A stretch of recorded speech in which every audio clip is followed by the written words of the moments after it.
আসসালামু আলাইকুম রহমতুল্লাহি ওবরকাতুহ। নাহমাদুহু ওয়া নুসাল্লি আলা রাসূলিহিল কারীম, আম্মা বাদ। সম্মানিত শ্রোতাবিন্দু, সর্বপ্রথম মহান রব্বুল আলমিনের দরবারে কৃতজ্ঞতা আদায় করি, শুকরিয়া আদায় করি যে মহান সৃষ্টিকর্তা আমাকে এখন কথা বলার সময়, সুযোগ এবং সুস্থতা দান করেছেন। এই জন্য সৃষ্টিকর্তার নিকট লাখো কোটি কৃতজ্ঞতা শুকরিয়া আদায় করি। সাথে সাথে আপনাদের সবাইকে অসংখ্য মোবারকবাদ জানাচ্ছি। সম্মানিত শ্রোতাবিন্দু, আমার আজকের আলোচনার বিষয় হলো সন্তানদেরকে কত বছর বয়সে নামাজের আদেশ দেওয়া উত্তম এবং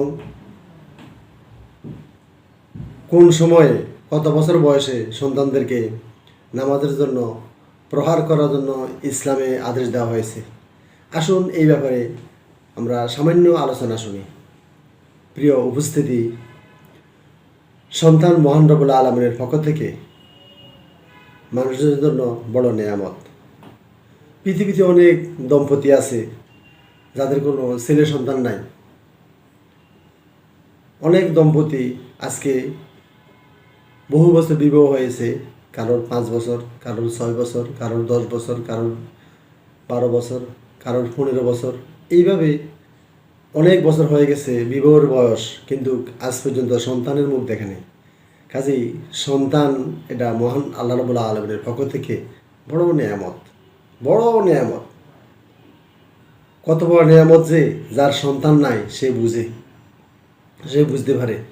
আমাদের সমাজে এখন দেখা যায় অনেক মানুষ একটা সন্তানের জন্য কত দিকে যে যায়, কত হুজুরের কাছে গিয়ে তদবির করে, কত অমুসলিম যারা তান্ত্রিক বিভিন্ন কবিরাজি চিকিৎসা চালায়, কবিরাজি চিকিৎসা করে, তাদের কাছে গিয়ে হাজার হাজার লাখ লাখ টাকা নষ্ট করে একটা সন্তানের জন্য।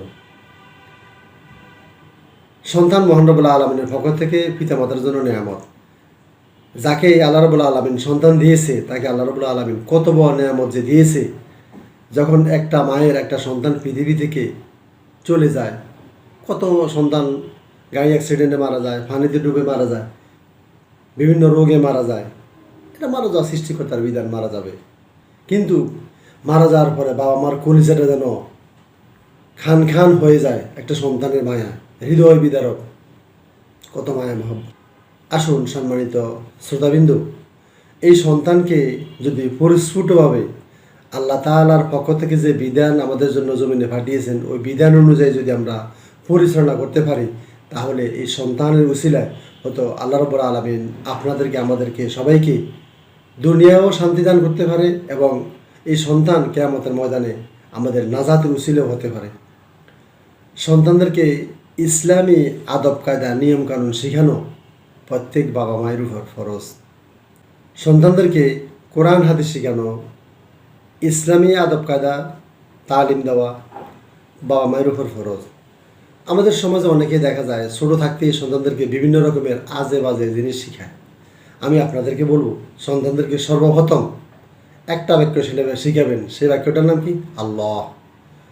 সন্তানদেরকে প্রথমে কালেমা তাইয়্যিবা শিখাইবেন, লা ইলাহা ইল্লাল্লাহু মুহাম্মাদুর রাসূলুল্লাহ। আমাদের সমাজে অনেক দম্পতি দেখা যায় বলে হোক, ইচ্ছাই হোক, মনের খুশিতে হোক, কেমন কেমন যে উল্টাপাল্টা কত কিছু শিখায়, টাটা শিখায়, এটা শিখায়, সেটা শিখায়, নানান কিছু শিখায় তারা সন্তানদেরকে, যেগুলো সৌন্দর্য নয়। সৌন্দর্য হলো আমি প্রথম আপনি আপনার সন্তানকে, যে আল্লাহ দুনিয়াতে পাঠিয়েছে সন্তানকে, সেই আল্লাহর পক্ষ থেকে যেই কালেমার দাওয়াত, লা ইলাহা ইল্লাল্লাহু মুহাম্মাদুর রাসূলুল্লাহ, আপনি সর্বপ্রথম এই কালেমা শিখান। কালেমা শিখানোর পরে আপনি সব কিছু শিখান। অন্তত প্রথমেই সরেয় সরেয়া, ক খ গ, 1 2 3 অথবা ABCD এগুলি না শিখিয়ে আপনি সর্বপ্রথম মহান রব্বুল আলামিনের পক্ষ থেকে যেই পবিত্র কোরআন আমাদের জমিনে পাঠিয়েছেন, সেই কোরআনের প্রথম শব্দ যে আলিফ বা তা, আপনি এগুলো থেকে শুরু করেন। দেখবেন যদি আপনি এই কালেমাগুলো দিয়ে আগে তার কথা বলার প্রথম যখন শুরু হয় তখনই যদি এই শব্দগুলি দিয়ে শুরু করেন, এর ফায়দা আপনি পাবেন, অবশ্যই পাবেন। দুনিয়া ও আখিরাতে আপনি এর ফায়দা পাবেন, দুনিয়াতে এটা বরকত পাবেন। সর্বপ্রথম তার ব্রেনে আপনি যেই শব্দ প্রবেশ করাইছেন সেটা হলো কি আলিফ বা, এর রেজাল্ট দেখবেন আপনি ইনশাআল্লাহ দুনিয়াতে পাবেন। সম্মানিত শ্রোতাবিন্দু, সন্তান আল্লাহ রাব্বুল আলামিনের পক্ষ থেকে নেয়ামত, কিন্তু এই নেয়ামতকে যদি আমরা সুন্দরভাবে আরও পরিচালনা করতে পারি তাহলে এই নেয়ামতের যথাযথ মর্যাদা আমরা দুনিয়াতে পাবো, আখিরাতে পাবো। সন্তান বড় হওয়ার পাশাপাশি, বড় হওয়ার সাথে সাথে আল্লাহ রাব্বুল আলামিন আমাদেরকে কিছু কাজ দিয়েছেন। সেই কাজটা কি? তাদেরকে নামাজের তালিম দেওয়া, নামাজ শেখানো। আমাদের সমাজে অনেকে বাবা মায়েরা, অনেক সময় বাবারা মসজিদে যাওয়ার সময় সন্তানদেরকে নিয়ে যায় না। আমি আপনাদেরকে বলবো, আপনি আপনার সন্তানকে মসজিদে যাওয়ার সময় নিয়ে যাবেন, মসজিদে নিয়ে আপনার সাথে দিয়ে রাখবেন। কারণ আপনি তো ছোটোবেলায় তাকে রুট দেখাতে হবে, রাস্তা দেখাতে হবে তাকে, সে কোন রাস্তা চলাচল করবে। আপনি ছোটোবেলায় তাকে যে রাস্তা দেখান সে ওই রাস্তায় আলহামদুলিল্লাহ আল্লাহ চাইতো তার মন মগজে মৃত্যু পর্যন্ত থাকবে, যে তার এই কাজগুলো মনে রাখবে যে বাবার সাথে ছোটোবেলায় মসজিদে গিয়েছি, বাবা নিয়ে গেছে, বাবার সাথে দিয়ে বসেছে আমার কাছে দিয়ে, এগুলো তার মনে রাখবে। সন্তান যখন বড় হয় তখন আস্তে আস্তে তাদেরকে নামাজের জন্য বলতে হবে।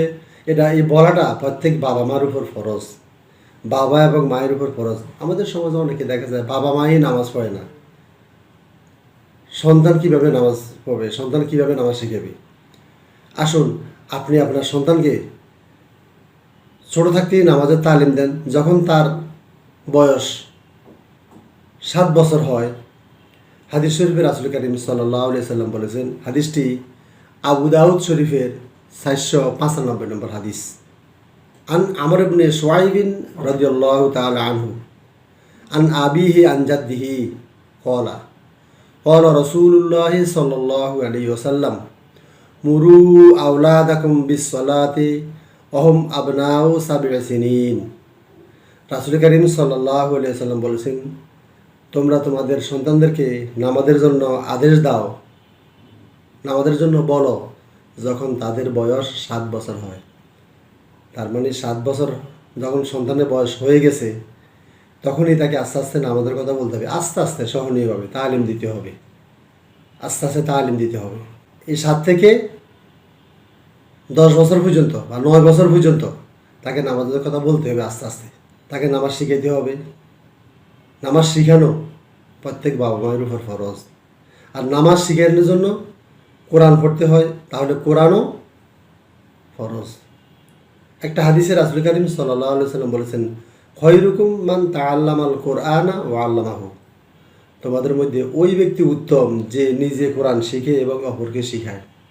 তাহলে নামাজ পড়ার জন্য যেহেতু কোরআন লাগবে, তাহলে প্রত্যেক বাবা মায়ের উপর ফরজ সন্তানকে কোরআন শিখানো। কোনো বাবা মা যদি আপনার সন্তানকে কোরআন না শিখান তাহলে দুনিয়াতে তো সে গোমরাই হবে।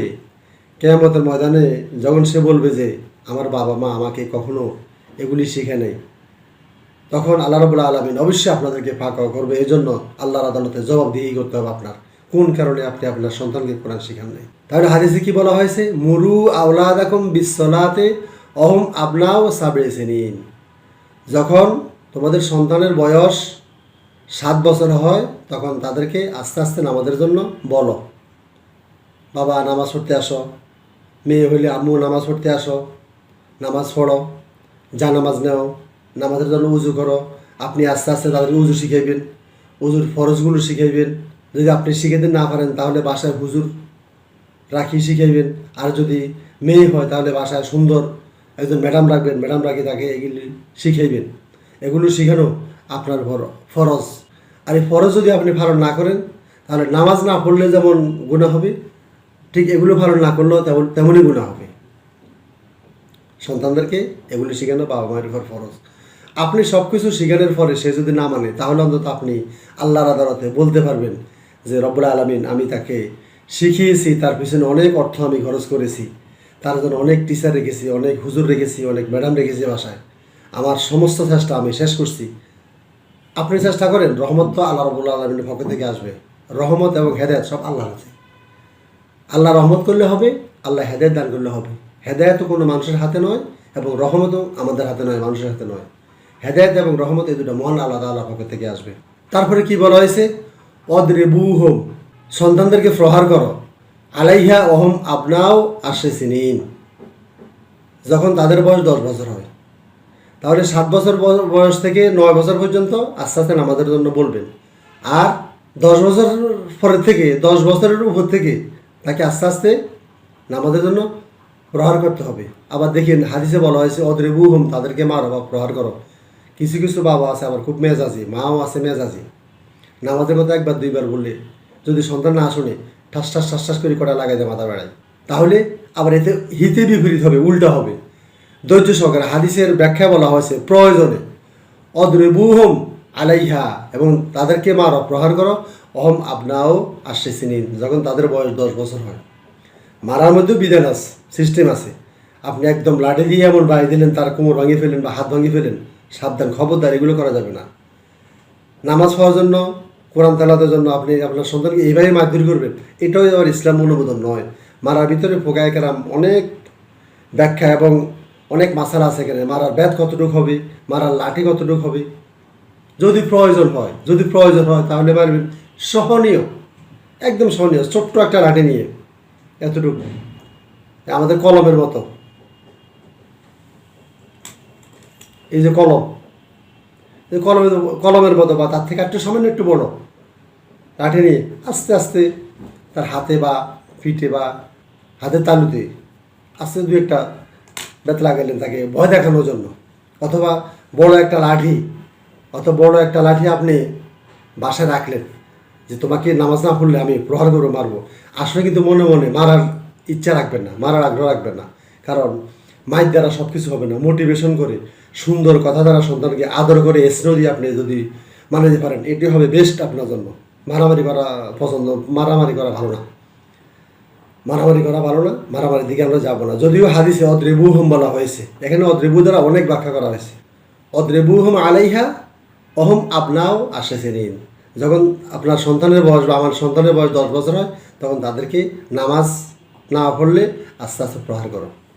এই প্রহার বিধিনিষেধ আছে প্রহারের ব্যাপারে। অবশ্যই আমরা এই বিধিনিষেধগুলো আমি অন্য সামনে একটা ভিডিও আসবে, ওই ভিডিওতে আমি আলোচনা করব।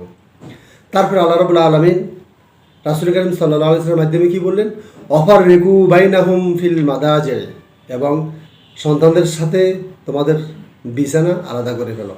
কারণ সন্তান যখন 10 বছরের বড় হয় তখন তারা মোটামুটি পরিপূর্ণভাবে সব কিছু বুঝে। আসলে বর্তমানে ডিজিটাল জমানার সন্তানরা 10 বছর লাগে না, এখন 5-6 বছর সন্তানরা এত কিছু বুঝে। আসলে আমরা যখন 12, 13, 15 বছর বয়স হয়েছি, আমাদের যখন 12, 13 বা 15 বছর বয়স হয়েছে তখন আমরা এত কিছু বুঝতাম না। এখন ছোটো ছোটো বাচ্চারা এরা খুব ব্রেনই, মেধাবী, এদের ব্রেন খুব শার্প, এটা অনেক কিছু বুঝে ফেলে। যার কারণে হাদিসে বলা হয়েছে সন্তানের বয়স যখন 10 বছর উপরে হয় তখন বাবা মা যেন তাদের আলাদা করে দেয়, তাদের থেকে বিছানা আলাদা করে নেয়। তাহলে আসুন সম্মানিত শ্রোতাবিন্দু, আমরা সন্তানদেরকে, আমাদের আদরের সন্তানদেরকে দুনিয়ার শান্তি এবং আখিরাতের মুক্তির জন্য এই কাজগুলি করা, মহান আল্লাহ তাআলা আমাদের প্রত্যেকের উপর